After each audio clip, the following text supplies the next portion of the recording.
Uma saudação a todos. Meu nome é Emerson Borges, sou bacharel em História e por mais de 20 anos fui ministro religioso.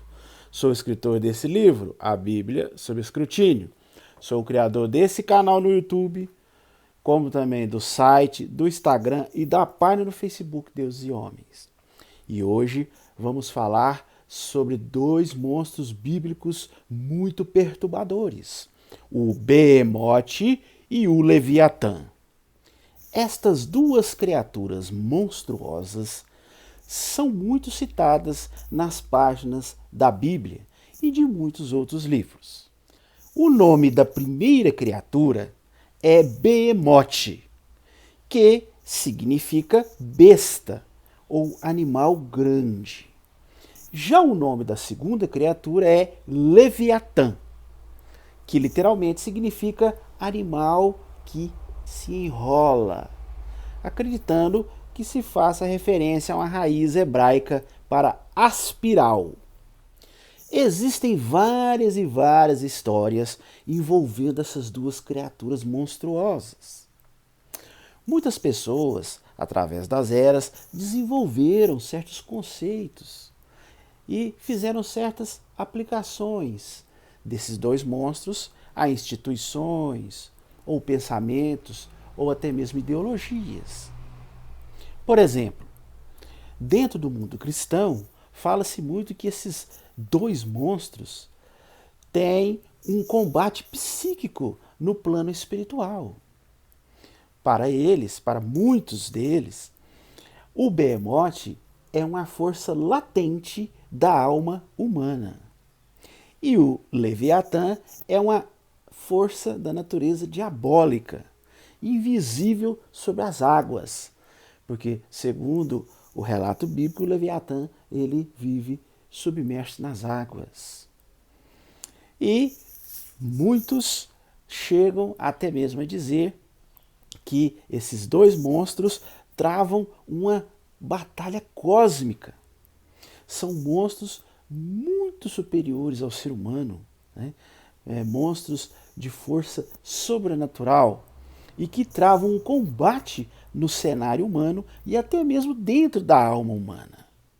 Mais recentemente, muitos têm aplicado esses dois monstros às convulsões sociais que acontecem em nosso mundo. Muitos aplicam o Behemote como representando o conservadorismo, pois é um animal que se apoia na terra. Então eles falam que o Behemote representa as instituições mais sólidas, mais conservadoras.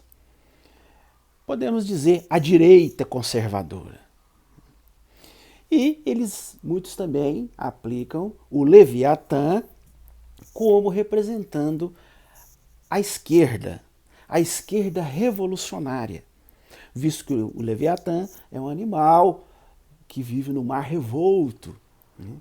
E por isso eles aplicam esse animal aos revolucionários que ficam agitando a humanidade, agitando, né, as estruturas mais conservadoras da humanidade, que seria a Terra.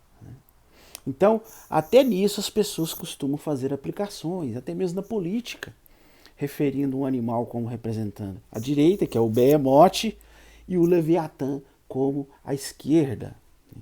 O Behemote como os conservadores e o Leviatã como os revolucionários.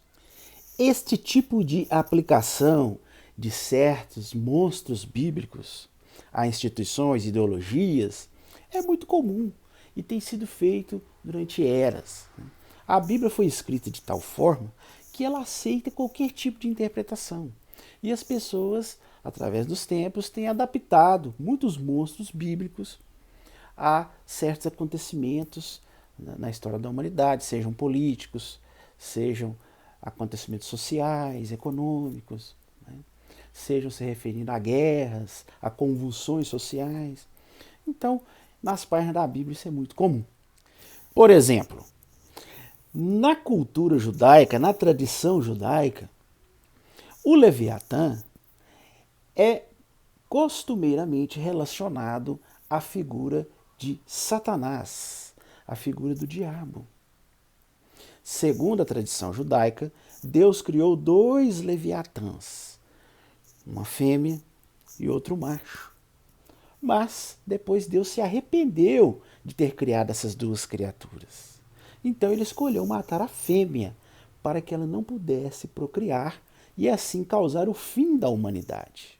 No Talmud, que é uma coleção de livros sagrados dos judeus, é citado um gigantesco peixe monstruoso que foi feito durante o 5º dia da criação.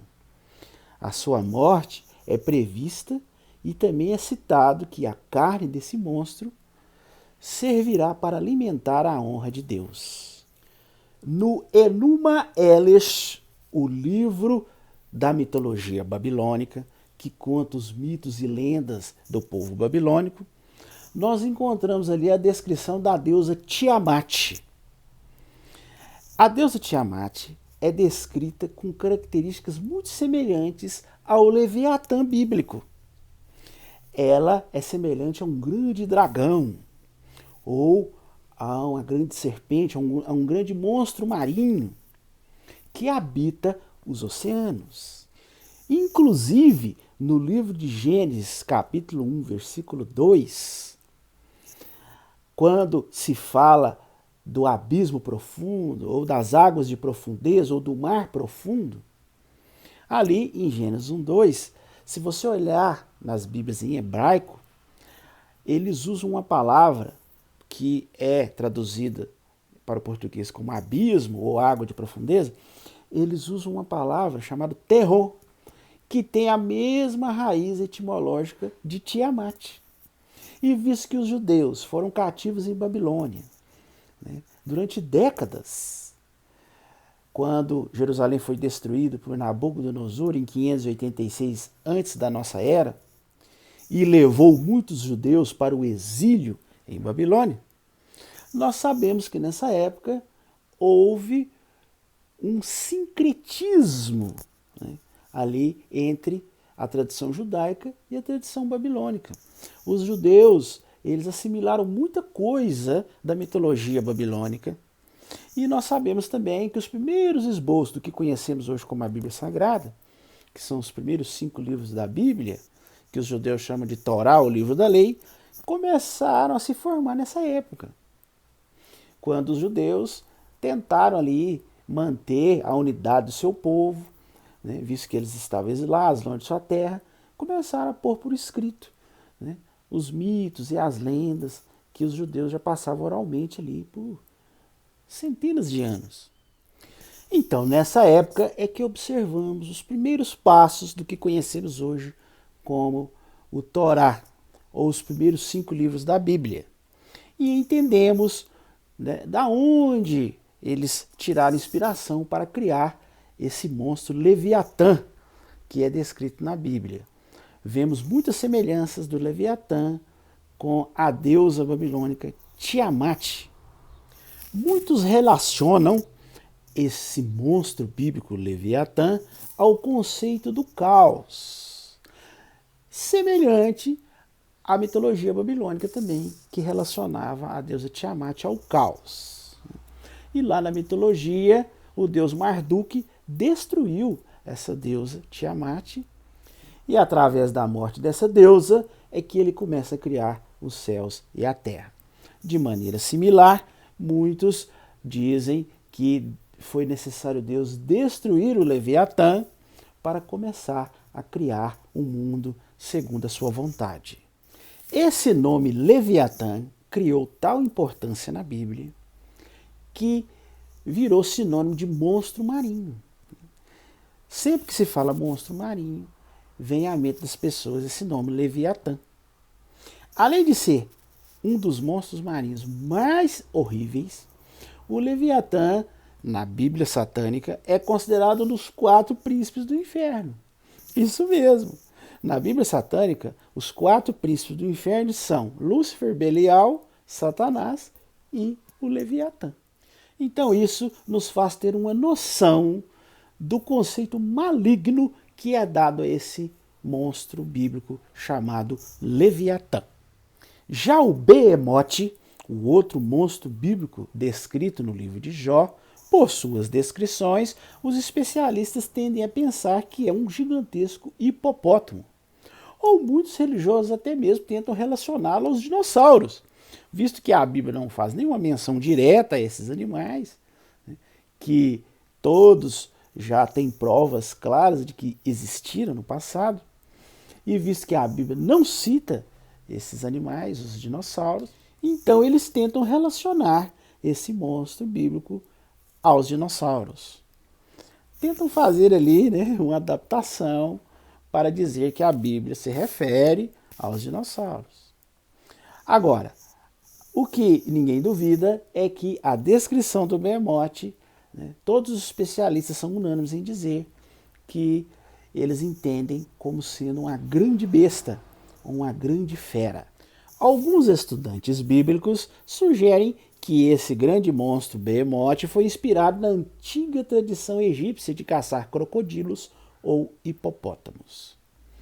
E que, segundo eles, essa prática foi estendida naquele tempo e se transmitiu na luta do homem contra os animais selvagens.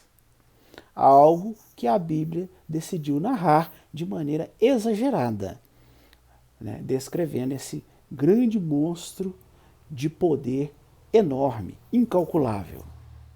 Enfim, como várias passagens da Bíblia, essa passagem é uma passagem mitológica, lendária, fantasiosa, né, que foi inspirada em outros mitos antigos, como eu citei um exemplo aqui no Enuma Elish, que é a deusa Tiamat, que também é representada por um monstro marinho enorme, né, ou um dragão. Então, nós sabemos que isso é uma fantasia, né? E as pessoas, infelizmente, os religiosos, se apegam a essas descrições, né? Muitos até de forma literal, dizendo que é um animal literal, e outros, vendo que são descrições exageradas, tentam partir para o simbolismo e tentam aplicar em diversas coisas, como sistemas políticos, ideias, ideologias, pensamentos, né, convulsões sociais. Mas, no final, é como todas as outras lendas e todos os outros mitos da Bíblia. São criados através de séculos, através de lendas orais, que no fim foram colocados por escrito. E hoje habitam o imaginário, né, de milhões e milhões de pessoas pelo mundo. Bom, esse era o assunto que nós iríamos falar hoje. Se você chegou até aqui é porque gostou, então não esqueça de dar o joinha no nosso vídeo. Estoure esse like aí para nós. Tá vendo esse quadradinho aqui no cantinho? Se inscreva, clica nele, se inscreva em nosso canal. E não apenas se inscreva, mas acione o sininho de notificações. Comente aí, deixe seu comentário, diga o que você achou e compartilhe esse vídeo com seus contatos. Se você desejar adquirir o meu livro, eu, como sempre, vou deixar aqui na descrição desse vídeo os links aonde você pode adquirir o meu livro. E se você quiser assistir os outros vídeos da série, eu vou deixar, como sempre, também aqui na descrição desse vídeo os links dos mais de 60 vídeos que nós já fizemos em nosso canal sobre diversos assuntos. No mais, eu desejo uma excelente semana a todos e até nosso próximo vídeo.